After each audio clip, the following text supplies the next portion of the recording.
Hi, my name is Keith Cooper, No Flight Images, and in this video I'm going to have a look at another one of the pictures I keep on the wall in my house. It's one that I like. A friend of mine says it's one of my holiday snaps. Well, it doesn't really matter where you took the pictures, but it's really a bit about seeing opportunities in pictures and maybe getting a different picture to what you were expecting, or just a picture when you weren't necessarily expecting one. This particular print, this is in Colorado. In the distance is the Great Sand Dunes National Park, and this was taken on my route to there one day, quite a few years ago, 2004 if I remember rightly.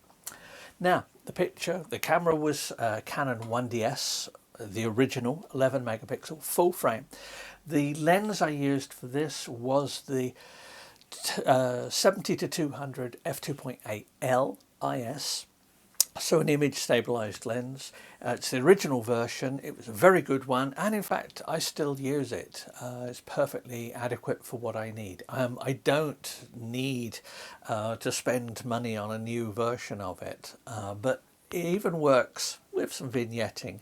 If I wanted to, I could put it on the GFX 100S. But this was taking it when 11 megapixels, and that camera was impressive. Now, fairly simple picture. It is in the distance. You can see through some rain, snow, as it might well have been on this instance here.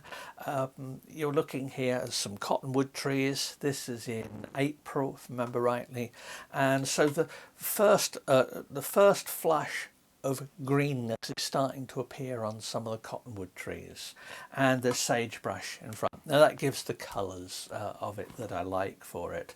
But let's go back to the day. What was I doing? Why did I take this particular picture as opposed to other pictures? You know, where was I? How did I do it? Well, I was driving down from, I believe it's Salida, down south in Colorado, and heading up over the sort of high pass there. There's quite a bit of snow.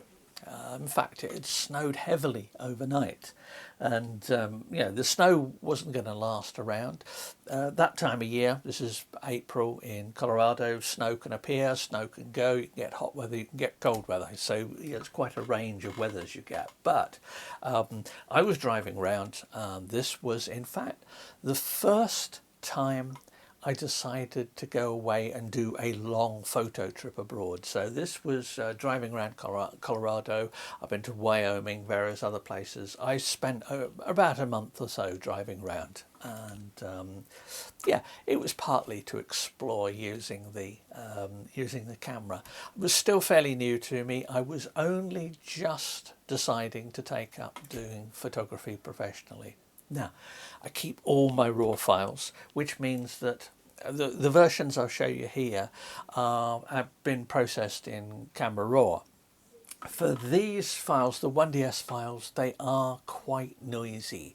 And for this, I would almost certainly, if I was going to make some prints of these again, I would process them in DxO Optics Pro or DxO Photolab as it is now. Now, I'm going to be having a look at DxO Photolab because sometime in the next week or two I'm going to be getting a Mac Studio, so I will finally at last have a decent computer to test things, partly because I'm going to be testing some monitors and other stuff, but it's also for video editing and a few other stuff. I will keep my old systems, as I'll show here in a moment, but this one here, there is noise in it. I've processed this one. I can't remember for this particular print exactly what I used on it, but I'll go through some of the images in a bit when I set the context. Now, this is a stitched image. This is another reason why I shall keep my old Mac Pro. That's a Mac Pro packed full of memory and discs, because I use AutoPano Giga for stitching images. It works a treat. Unfortunately, DJI bought them out for some technology, and they killed off a great bit of stuff. So they bought out Color, Kolor was the company that was producing this, and really easy to use. I've used it for some of my big panoramic images. I keep it, I have a version of it. As long as I keep a machine that runs, or even a virtual machine, I can carry on using it. There is no need to explore new software. I might at some point, who knows, when I get the Mac Studio, I might have a go on it. But this is high up. It's snow. This was the day I was expecting snow. So I drove along a bit further, and I'm heading off down, and we're now in, this is the same area here. You can see the sand dunes in the distance, and I noticed this storm front heading across. Now, one of the great bits about the weather at this time of year in Colorado at that altitude is you can get lots of weather, and it changes very rapidly, and it can be quite impressive looking weather as well.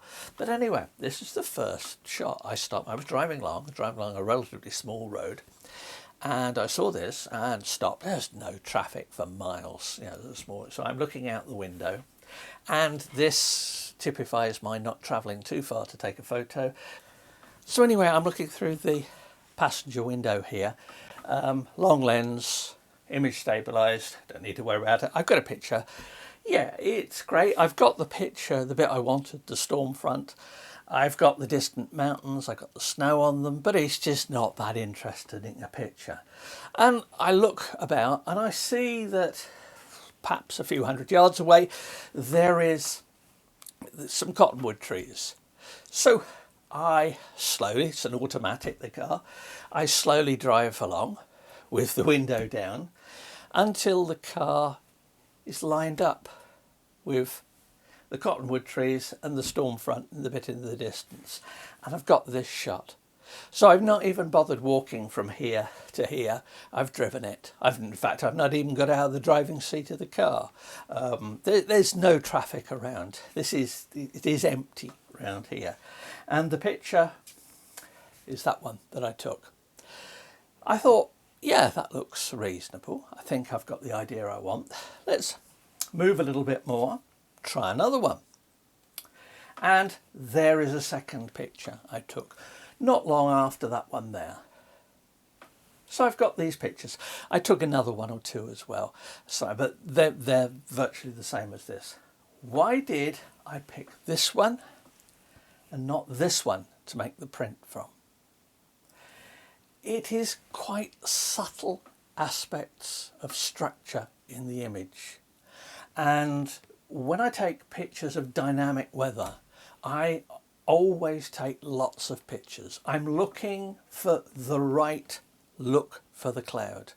It can be quite subtle, the difference. So in this one here, the nice straight line that I've got here that's formed by the darker cloud, quite subtle but very obvious straight line, brings you in down here and round with the rain down into this bit of the picture here. It's quite subtle, but here it's not a straight, there's a dink in it, so it's a line like that. So whenever I take pictures, this counts for buildings as well, if there's interesting clouds about, I'll take several pictures because I cannot necessarily guess the composition beforehand that's going to work. Now, sometimes even 30 seconds. Clouds, particularly on a day like this, they're changing rapidly enough that you get a look that works. All the pictures like this, almost always, I've found a location and then I've waited for the moment. I mean, I'm always wary when anyone says in photography about waiting for the moment. They've obviously been reading too much about Cartier-Bresson. But somewhere the other week, I saw some stuff from somebody who'd looked at some of his contact sheets, i.e. his equivalent of all the files he took. And you can see the guy's going along, he's thinking, yeah, that's a great picture. Yeah, and then just waits for people to walk into it. Takes a few, gets the pictures that he's famous for. Now, that downplays the importance of it, but it does mean that all the stuff about planning and whatever, and I've said this before, that some of my favourite pictures are quite spontaneous pictures. They were planned in that I was in the area. They were planned in that I had a mind to take a picture. I was interested in what there was in the way of pictures to take, but there was no way I could have planned this particular picture. I was in the right place at the right time. I decided several versions of it, and that's the one I took. Now, were I to go back to this, how have I edited? This was fairly basic editing of this. Would I edit any aspects of it now if I were to do another print of it? Well, certainly, because it's a 1DS file, I would run it probably through something like Gigapixel AI. I would use Sharpen AI perhaps as well. The lens is a good one, so I know it takes the enlargement to this size. Remember, this is 11 megapixels. What I would be very careful with is sharpening. Where would I apply sharpening in this image? And where would I be careful to note that there wasn't too much sharpening? I would want sharpening to give some structure to the sagebrush here. The particular colour of the first colours you get on the sagebrush when the leaves are starting to come out is a very distinctive colour. Similarly, the flush of colour that's coming from the leaves starting to open on the cottonwood trees here. I want that colour. But what else? Sharpening? Yes, I want the trees sharp to draw your attention to it. I also want some of the telegraph poles and stuff sharp. I want this. I want the detail on the mountain here. I want some sharpening here. I do not want sharpening halos though. And if you use some tools, it will over sharpen patches of snow on mountains and things like that. I've written some stuff. I'll put a link to an article I wrote quite some time ago about using Sharpener Pro, where I actually look at some pictures like this and look at why you might or might not want to vary the amount of sharpening. But anyway, that's for that picture. What else did I take that day? Well, I took loads of pictures that day. But if I go on, and immediately, this is a mile or two down the road. There's the sand dunes. That much of a change. Really did change that quickly. Get to the Sand Dunes National Park itself. We've got a nice light dusting of snow. I've got loads of pictures of it. In fact, I used one as a Christmas card that year, if I remember rightly, another one, something like that. Just something a bit different, a little bit, yeah. And here, I'll just end up with this picture here. Now, this picture is one I took in 2004. I've been looking through my RAW files this morning, editing things, checking things, looking at how they all work. And I've cropped this one square. It's the river it's only a part-time river. It's only there a few months a year when the meltwaters are supplying it. I've been there where you've got sand and there's water appears. The river runs for 10-15 minutes and then the water just disappears into the sand and the river is running somewhere else. Fascinating to see. If you go any time later in the year, you won't see the river. You go earlier in the year, it will be frozen solid. But there's the sand, there's the active river. Never seen that.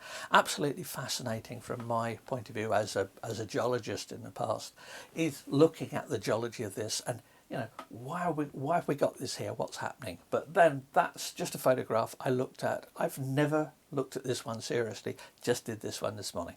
I may well actually have a go printing it on the TC20M that I've got here, just to have a look, see what it looks like. But the whole point of it is I was in the area to take photos. I was mentally prepared, looking out for photos. I was driving along this road. I saw something, took a photo, and then thought, oh, yeah, I don't know. Needs more interest in it. To make, as a memento of where I was, great. But as an interesting picture, and I drove down the road, and this is purely by chance, getting that storm front there, getting it lining up with the trees like that. Well, not entirely by chance, because I was sort of moving the car slowly just to line this up as the weather changed and everything. So there's a picture that is, a moment in time, as are all pictures really, but that is just taken for that. Why do I like it? Well, it's the movement. It gives me a strong feel of how changeable the weather can be at that time of year, when you're at altitude. This must be, I suppose, 7,000 feet, something I don't know for certain, but it's certainly rather different than me going taking photographs on the Suffolk coast or something like that. Anyway, I hope these videos are of interest and they get, my thoughts about them make sense. Remember, whenever anybody tells you about the history of a photo, remember the time gap between it and how people's memories work. I'm sure there are many other aspects of it which, if you asked me on the day, I would have told you about it, which now don't fit the narrative. So always be careful if people come up with a really strong narrative behind a photo and it's a narrative that they've invented in the 20 years or so since they took the photo. Anyway, hope that's been of interest. Please do subscribe to the channel, it's much appreciated, and thanks for watching. Cheers.